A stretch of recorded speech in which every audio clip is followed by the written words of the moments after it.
We're going to take you inside Airbnb in central Brooklyn right now. Our first slide coming up here is all about Airbnb in New York in general. 78% of hosts earn low, moderate, or middle incomes. Those are the folks who are renting up their houses. 72% of the hosts use the money that they earn to actually stay in those homes, which for most of us, especially if you're a low, moderate, or middle income, is your largest asset.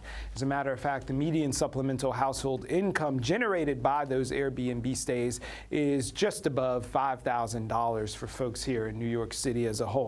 Looking more specifically now at Central Brooklyn Airbnb. According to the website Airbnb Airbnb purged over 1,000 entire home listings from the site just days before the data snapshot of its business was submitted to the NYC City Council, which has been reviewing Airbnb and some of their practice. Now, the entire home option is just that. You can rent out your entire place to a stranger for a set term. They use the data snapshot to paint what some are calling a misleading picture of its business practices. Now, they reported 95% of the entire home hosts share only one listing, but that was true for less than 2 weeks in all of 2015. So just a little bit of the business practice that came under scrutiny from the City Council.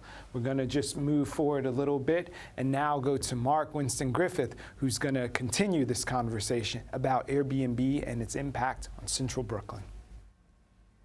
Peace. I'm Winston Griffith, executive editor of Brooklyn Deep, a digital journalism platform chronicling neighborhood change in central Brooklyn. Since the home-sharing platform Airbnb launched in 2008, Brooklyn has become the most popular destination for Airbnb travelers in the country, and central Brooklyn in particular has become a hotspot.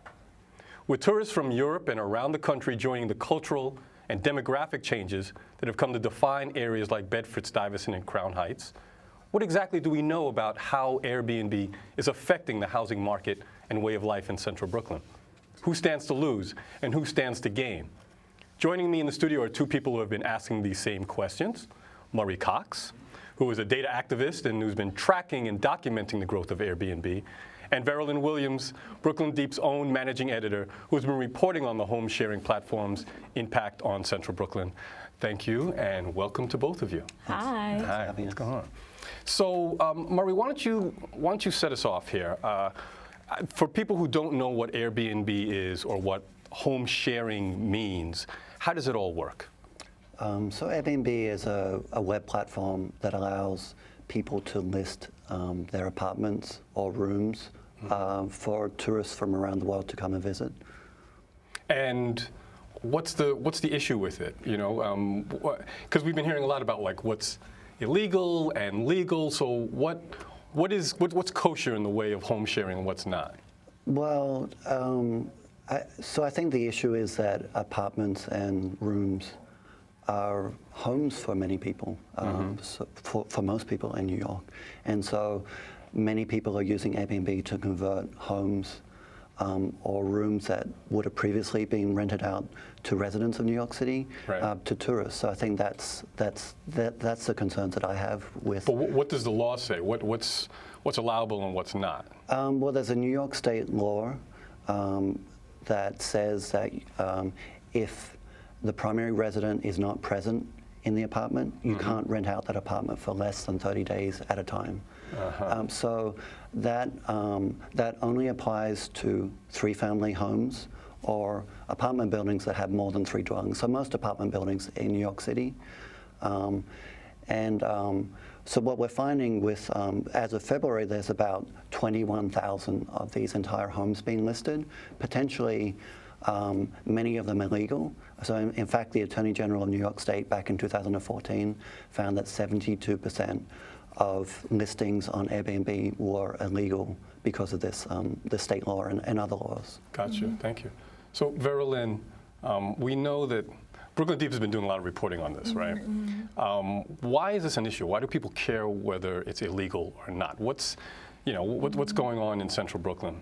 Well, let's start with, people that are for it. People that are for it say that it's a place that you can go to, that if I am, a person that lives in Central Brooklyn, I want to earn extra money, I can go on Airbnb and rent out my extra bedroom or my apartment while I'm on a vacation, and I can earn a little bit of income. Right. And also people visiting an expensive city like New York can go on Airbnb, get a place to stay here that's affordable, and then use that extra income that they wouldn't be spending on an expensive hotel in the neighborhood that they're staying in, right? So what's wrong with that? Well, components of it say that actually it's not just the everyday person that lives in Central Brooklyn using the site. Okay. It's also people that own extra apartments, people that own buildings that are using residents that could be going to people that live in the community at a low, potentially affordable rate, right? And then using it at hotels. And I think that speaks to what Murray was saying, was that it's driving up the income and the rent prices of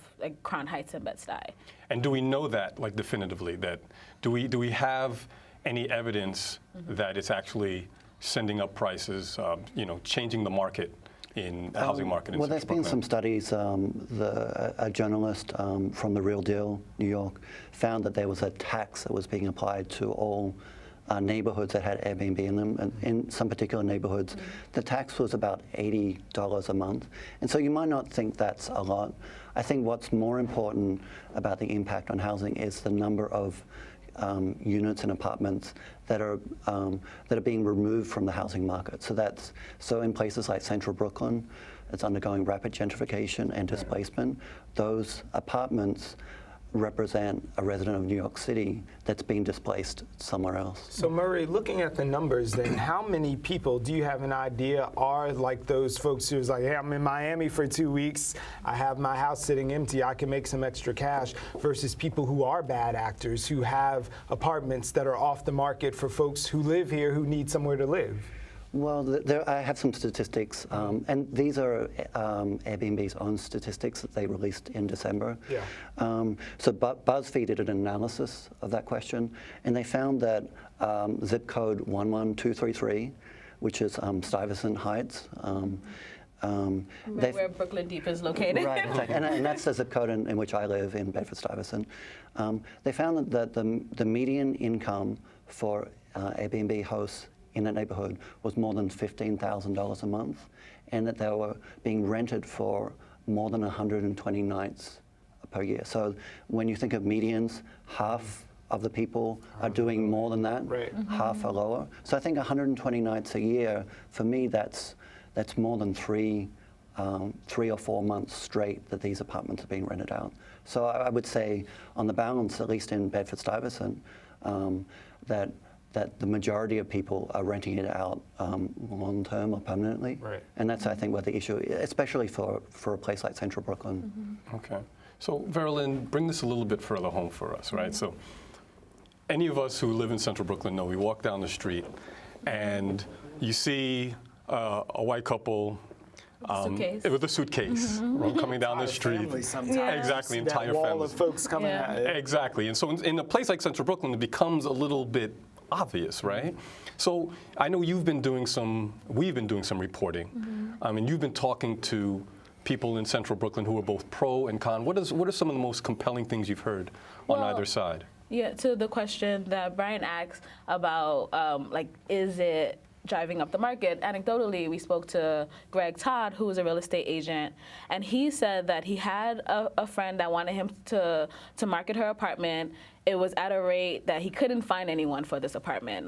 It was too high. The rent was too high. Right. And she said, it's fine. I'll just continue with Airbnb. So here is a case where if Airbnb wasn't available, she would have forced her to put the incentive to rent, because you have to come where the market is, where people in this community can afford to live there. But instead, she was like, I have another option. I can just go ahead, forget about that monthly tenant, and just continue with Airbnb. Right. On the flip side, we've spoken to Kat Noel, who also lives in Bed-Stuy, and she was able to raise $25,000 for her wedding. Wow. Right? So she used it as a way way to earn extra income so she's not in debt, right? And this is a new couple, they're black, new couple that's starting their life out. They wanted to have this wedding for their friends and family without going into debt, which we know a lot of people do, and they were able to raise this money. And they did do entire home listing. So the thing with Airbnb and this entire home listing is also people that are renting, that are choosing to vacate their apartment. In Kat's example, she went to go live with her sister or her parents in Westchester, so it was an inconvenience for them, but they did it as a way to raise money. So we're hearing that people are using it in different ways. And also, Kat talks about the cultural exchange that she's been able to have with having people from Germany come and live in Bed-Stuy and get to interact with black people that they never would have ever known or interacted with, and she in turn got to have that experience. So I think we're hearing from that anecdotally that people are falling on different sides based on what they're experiencing. When some people think of Bed-Stuy, they get this vision of some of the beautiful historic brownstones that are in the neighborhood, but every place isn't like that. I wondered if we see specific blocks or areas where this is really a problem and people are substituting having folks have homes for that Airbnb income versus other parts of Brooklyn that are less picturesque in some people's minds. Well, I think that's a really good question, and on my site, Inside Airbnb, you can pull up a map of the neighborhood, and you can see exactly where people are renting or taking advantage of this opportunity to make more money for themselves. Yeah.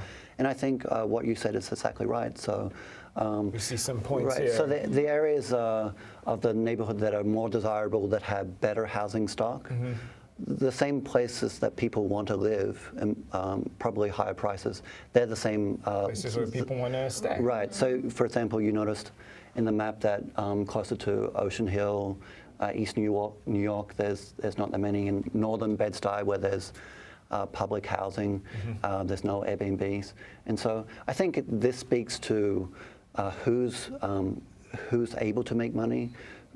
Who owns the houses or is renting houses in those locations? Yeah. Yeah, I mean, I think it's about the marketing of Central Brooklyn as an international site for people to visit. But, you were talking about, the quality of housing, and I think it's important to note that, like, you go up to Williamsburg and Bushwick, which are not necessarily known for their beautiful housing stock, and yet are like hotspots. And so we see that there are other dynamics at play as well, right? It's not just people want to stay in a nice brownstone. People want to come and be a part of some kind of cultural happening. So what about that? We've beyond the housing, what are some of the cultural implications of Airbnb in a predominantly black, predominantly low and moderate income or working class area like Central Brooklyn? Either of you can answer that question. I mean, one thing that I think about all the time is, it took Do the Right Thing for Fort Greene to be seen as a place that was hip and trendy, right?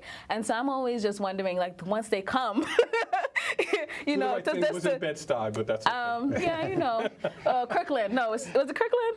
Anyway, to my Spike point. Lee made Yeah. Fort Greene, right, gotcha. But once they come and they see that this neighborhood with black people is not so scary. We have access to this bar that's was cool and dope, and it's good for the economy. But then what does it mean that once it's desirable to other folks, what happens to the people that are there? So that's always my fear. I think it's great, the culture exchange. I think it's great that, even neighborhoods that don't have the fancy brownstones are appealing.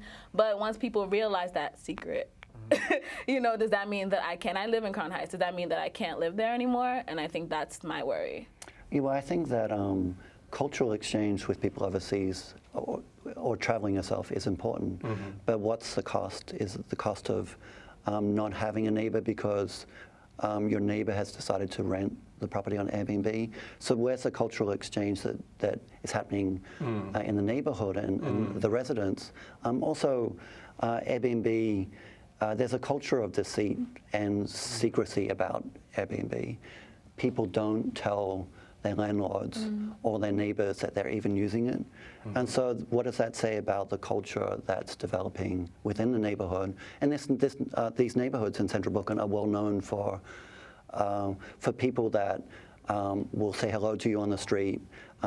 Very diverse population, and so I don't think we need people from overseas to come and have a cultural exchange. What about the built neighborhood in. itself? Exactly. Well, thank you both for being here, Murray and Veralyn and Mark. Good job. Thank you. Thank you all for joining us. Okay, We'll thank see you. you very soon. And definitely keep watching the headlines for the latest on Airbnb and check out Inside Airbnb. And of course, Brooklyn Deep Brooklyn on Deep, the that's web right. as well. Okay. All right. Thank you.